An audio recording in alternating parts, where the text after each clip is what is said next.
Bismillah ar-Rahman ar-Rahim. Assalamu alaikum dear students. Our current session focuses on English and education in Pakistan.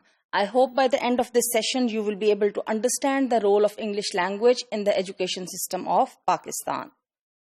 Well, my dear students, I hope and assume that you already know the historical background of the use of English in the subcontinent in general and its use in the education in the subcontinent as well.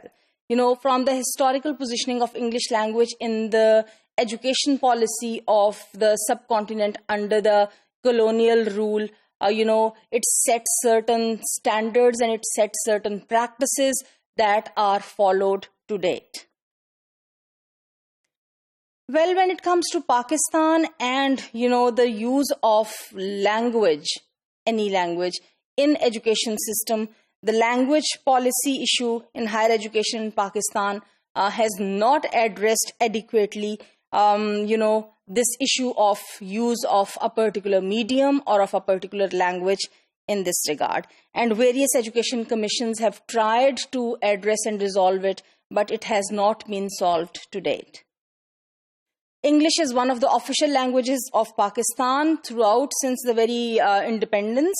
It is also a medium of instruction in higher education of Pakistan, which implies that students, when they enter into universities, which, if you look at the current scenario, for their bachelor's honors, that is undergrad degrees that are 4 years degrees, or their master's degrees that are 2 years degrees, for that when they enter into the higher education setup. In fact, either they come after their 12-year schooling of what generally we call intermediate, or their 14 years schooling respectively for when they come for MA. In both the cases, when they come, apart from taking any other language as a specific specialization subject, otherwise the teaching and learning medium in all the higher education institutions in Pakistan is English. Unfortunately, the problem with this whole setup has always been that every education policy that is made and that has been implemented, it has seen, the issue at hand as only an interim kind of agreement. Every policy and the set of policymakers, they have claimed that English is being used or is retained for a short-term period for this purpose. And the claims are made that gradually it would be shifted to, Urdu language, that is the national language of Pakistan. The long-term language policy, as laid down in all the reports of educational policies as well as education commissions and committees, has been throughout, to introduce Urdu as the official medium of instruction in Pakistan. However, to date, it has not been practically implemented. Urdu was declared the official medium of instruction for schooling from class 1 to 12 in the public sector soon after the country's independence. However, again, it is very interesting and it is very ironic in the sociolinguistic context as well that from the very beginning we see a separate stream of English medium not only emerging but also flourishing, in the country. At different time points in the government sector, the policymakers have given various, in various reports, they have given different time spans about which claims are made through the history that there would be a transfer or there would be a shift to Urdu language. For example, 15 years were claimed in 1950s Sharif Commission, 5 to 7 years in the 1970s Universities Grant Commission, in 1982, the Report of Education Sector Reforms 2001 and the Task Force on Higher Education 2002 set up by General Musharraf had also not addressed the issue of language policy in higher education. The question that the present language policy poses is whether Pakistani students involved in higher education have sufficient access or do they receive sufficient linguistic support in Urdu, English, or their mother tongue. And the question in itself is quite puzzling. It's not easy to answer. This, in fact, is as I have already said, a very, very complex question.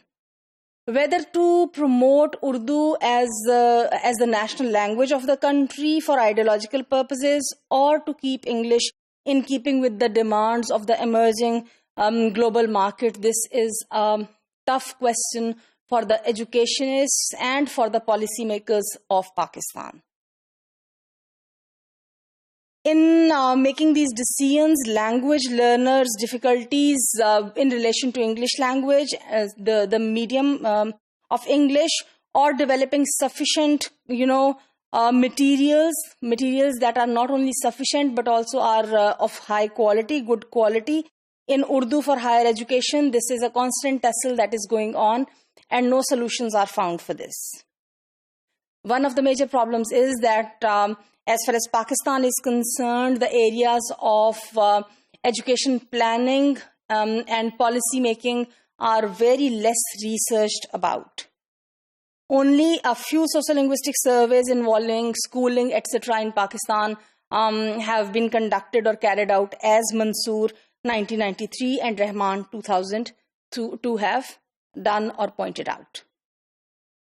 Well, my dear students, in higher education, which includes, as I have already mentioned, undergraduate and postgraduate studies, the participation rate is only 3% on the national level.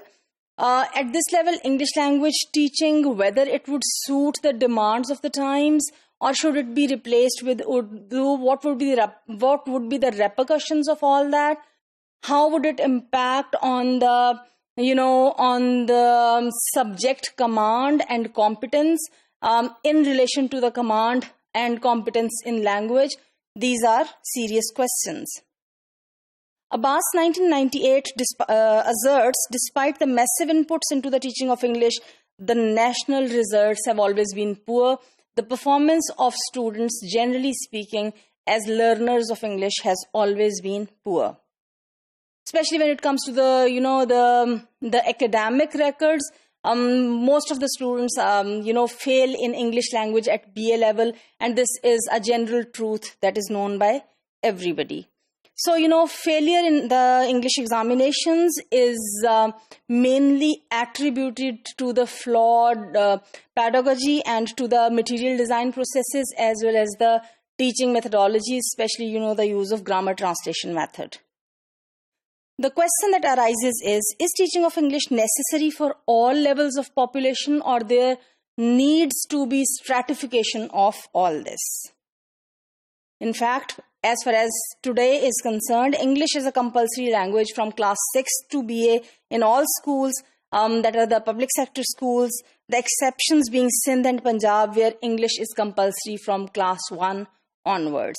And it becomes, very, very ironic in this context that despite spending 12 to 16 years, using English as a medium of learning and, learning the language itself in the classroom, what we find is that the learners of English, they are unable to perform with competence, in the sociolinguistic contexts.